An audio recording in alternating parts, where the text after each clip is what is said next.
Front vice chairman Suguri Durgaiah Goud garu, chairman బాలవన్ Balaraju Goud గారు, బోయ సంఘం రాష్ట్ర నాయకులు సీనియర్ బోయ గోపి గారు, బైరు శేఖరు బెస్తా గంగపుత్ర, మెట్టు ధనరాజన్న గంగపుత్ర సంఘం రాష్ట్ర అధ్యక్షుడు, అంబాల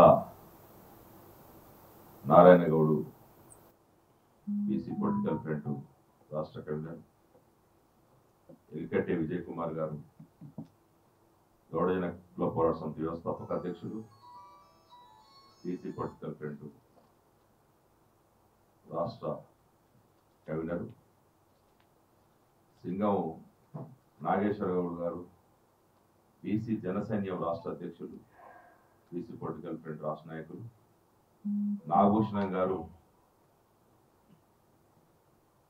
బీసీ పొలిటికల్ ఫ్రంట్ రాష్ట్ర ఉపాధ్యక్షులు, చింతల బస్తీ అనిల్ గారు, వాసు గౌడు, గోలి యాదగిరి గారు రజక సంఘం రాష్ట్ర నాయకులు, ఇప్పుడే బాధ్యతలు తీసుకున్నటువంటి బీసీ పొలిటికల్ ఫ్రంట్ రాష్ట్ర కార్యదర్శి, కోయేడ హర్షవర్ధన్ గౌడ్ గారు సీనియర్ బీసీ సంఘం నగర నాయకులు, అదేవిధంగా అన్న కొంకీసా సచిన్ గౌడ్ గారు, బాలన్న, బంటారం యాదగిరి గౌడ్ గారు, రామతపూర్ శ్రీరన్న మాజీ సర్పంచ్, గోల్నాక సత్యన్న, మిగతా పెద్దలందరికీ కూడా పేరు పేరు నమస్కారాలు. నిన్ననే అంబేద్కర్ సాక్షిగా మొత్తం ట్యాంక్ బండ్నంతా కూడా ముట్టడించడం జరిగింది. రేవంత్ రెడ్డి 46వ జీవోని తీసుకొచ్చి నిట్ట నిలువున బీసీలని మోసం చేసి నయవంచన చేసి దినంగా నిన్న బ్లాక్ డేగా నిన్న జరుపుకోవడం జరిగింది. దానికి కొనసాగింపుగా 46వ జీవోని తీసుకొచ్చి ఎన్నికలకు వెళ్తున్నటువంటి కాంగ్రెస్ సర్కారును నిలదీయడానికి మొత్తం రాష్ట్ర వ్యాప్తంగా బీసీలని తేనె కత్తిలాగా నమ్మించి తేనె అందుకుంటా ఉంటుంది, తీయగా ఉంటా ఉంటుంది అని కోస్తుంటే రక్తం రాదన్నట్టుగా అట్లా మొత్తం బీసీలను కోసి ఉన్న రిజర్వేషన్లు తగ్గించి 24 నెలల నుండి ఒక నాటకాన్ని భాగవతాలు నాటకాలు ఆడి, నాటకాలు కూడా పనికిరావు వాళ్ళ కింద, సినిమా నటులు కూడా పనికిరావు రేవంత్ రెడ్డి కింద, ఆ నయవంచన నాటకాలు ఆడి మోసం చేసినటువంటి రేవంత్ రెడ్డిని మరొక్కసారి ఎట్లా ఎదుర్కోవాలి, జరుగుతున్నటువంటి నష్టం. ఇప్పుడు కేసీఆర్ 23% కుదించిందంటేనే 34 నుండి ఇబ్బంది పడ్డ బీసీలు ఇప్పుడు 23 నుండి 17% ఎందుకు దిగదాల్సి వచ్చింది? కొండంత రాగం తీసి ఏదో పాట పాడినవని, మొత్తం కొండను దూవి ఎలకను పట్టినవని, ఎలకన్న దొరికింది అక్కడ, ఇక్కడ ఎలక కాదు కదా, కనీసం బూడిద కూడా దొరకట్టు. ఆడ కొండ లొల్లయ్య పాటన పాడిన కొండంత రాగం తీసి, ఇలా పాట కాదు కదా, సావు డప్పులు వినపడతా ఉన్నాయి. ఇక్కడ మొత్తం ఒక బీసీల గొంతు కోసేటువంటి ప్రయత్నం.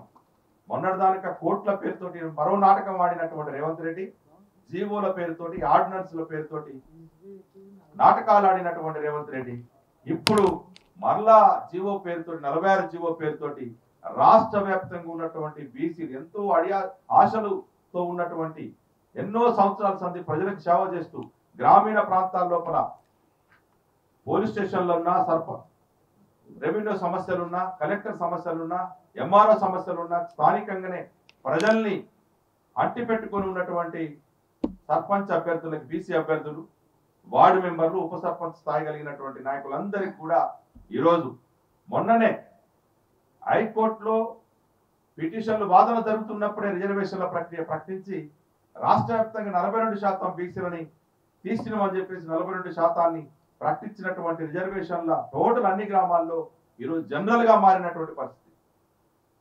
కొత్తగూడెం జిల్లా చూస్తే ఒక్క బీసీ సర్పంచ్ కూడా ఇవ్వలేదు. మహబూబాద్ జిల్లాలో 3% ఇస్తారు. నాగర్ కర్నూలు జిల్లాలో 9% ఇస్తారు. ఆసిఫాబాద్ జిల్లాలో 1.5% ఇస్తారు. ఇట్లా మంచిర్యాల, నిజామాబాద్, కరీంనగర్, నల్లగొండ మొత్తం మేజర్ జిల్లాల్లో చూసినప్పుడు కనీసం 17% కాదు కదా, 0 నుండి 3%, 4%, 5% పడిపోయినటువంటి 11 జిల్లాల్లో 5% లోపు ఉన్నటువంటి రిజర్వేషన్లు ఉన్నాయి. ఇంత దుర్మార్గమైన చర్య చేస్తూ ఒక్క దొంగ కాంగ్రెస్ నాయకుడు కూడా మాట్లాడతారు, బీసీ నాయకుడు కావచ్చు, రెడ్ల నాయకుడు కూడా మాట్లాడతారు. గప్పాలు కొట్టినటువంటి రేవంత్ రెడ్డి ఏడమన్నావు? ఇప్పుడు ఎవరి దగ్గర మన్నావు? నీ బోకరి మాటలు ఎందుకు మాట్లాడినావు? దొంగ మాటలు ఎందుకు మాట్లాడినావు? బీసీలను ఎందుకు మోసం చేస్తున్నావు? ఇంతకాలం బీసీలని నయవంతన చేసినటువంటి రేవంత్ రెడ్డి ఇప్పుడు ఎందుకు మాట్లాడతలేదు? నీ గొంతెందుకు ముగ్గపోయింది? నీకు ఒత్తాసు పలికినటువంటి దొంగ సంఘాలు, బీసీ సంఘాలు ఇదే ప్రెస్ క్లబ్ సాక్షిగా మళ్ళా దొంగ వేషాలు వేసుకొని ఎందుకు నీకు వద్దమారుతా ఉన్నాయి? అప్పుడు ఎందుకు రిజర్వేషన్లు, ఆర్డినెన్స్ కావాలని మాట్లాడినటువంటి దొంగ సంఘాలు ఇప్పుడెందుకు స్వేచ్ఛగా మరొక రూపాన్ని ఎత్తుకొని దొంగ మాటలు మాట్లాడుతూ ఉన్నారు? రేవంత్ రెడ్డి సర్కార్, రేవంత్ రెడ్డి సమాధానం చెప్పాలి. ఈ దొంగ సంఘాలను పోషిస్తున్నటువంటి రేవంత్ రెడ్డి బీసీలని మోసం చేయడానికి కారణం వీళ్ళు కాదా? కాంగ్రెస్ ఈ దొంగ సంఘాలు కాదా అని మేము ప్రశ్నిస్తా ఉన్నాం. నయవంచన చేసింది రేవంత్ రెడ్డికి ఎంత పాత్ర ఉందో ఈ నయవంచనలో ఈ సాంప్రదాయక సంఘాలకు కూడా అదే పాత్ర ఉంది. బీసీలని వంచడంలో, మోసం చేయడంలో ఈ సంఘాలు కీలకంగా పనిచేస్తా ఉన్నాయి. మరొక రూపం ఎత్తి గాంధీ భవన్ ముట్టడి పేరుతోటి, అంబేద్కర్ సాక్షిగా రకరకాల రూపాలు ఎత్తుకొని పూలే పేరుతోటి మళ్ళా బీసీలని మరొక రూపంలో మోసం చేసేటువంటి కుట్ర చేస్తా ఉన్నారు. మీ వైఖరి, సంఘాల వైఖరి స్పష్టం చేయాలి.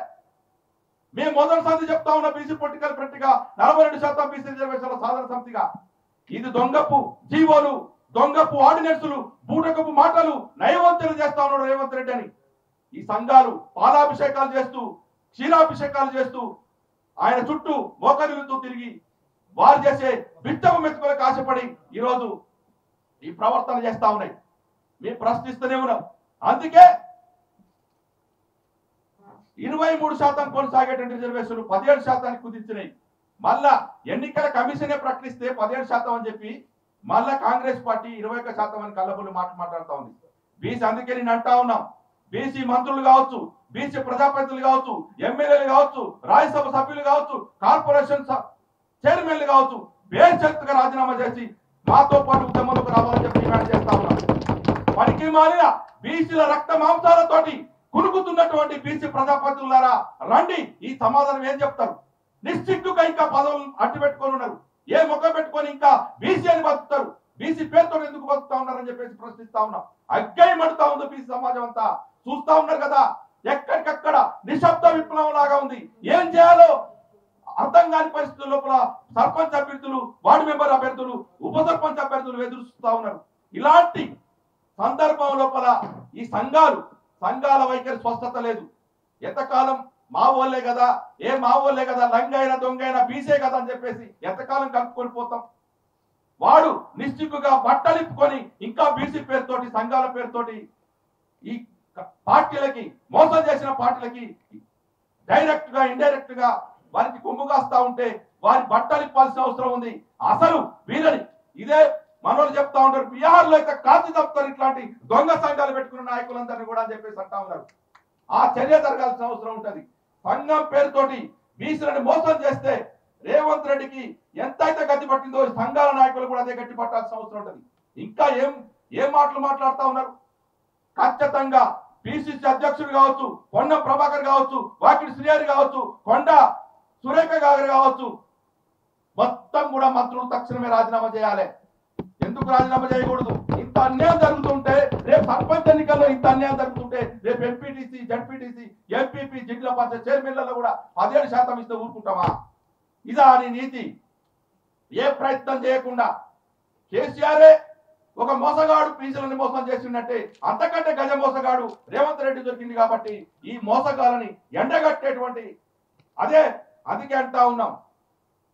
రాష్ట్ర వ్యాప్తంగా 12,763 గ్రామ పంచాయతీలు ఉంటే 12,700 గ్రామ పంచాయతీల్లో బీసీ, ఎస్సీ, ఎస్టీల రిజర్వేషన్లు తీసేసి జనరల్ స్థానాల్లో బీసీలకు ఇచ్చిన స్థానాల్లో పోటీ చేసుకుంటూ జనరల్ స్థానాల్లో ఎస్సీ, ఎస్టీ, మైనార్టీలను కలుపుకొని అన్ని స్థానాల్లో పోటీ చేయాల్సిన అవసరం ఉంటది.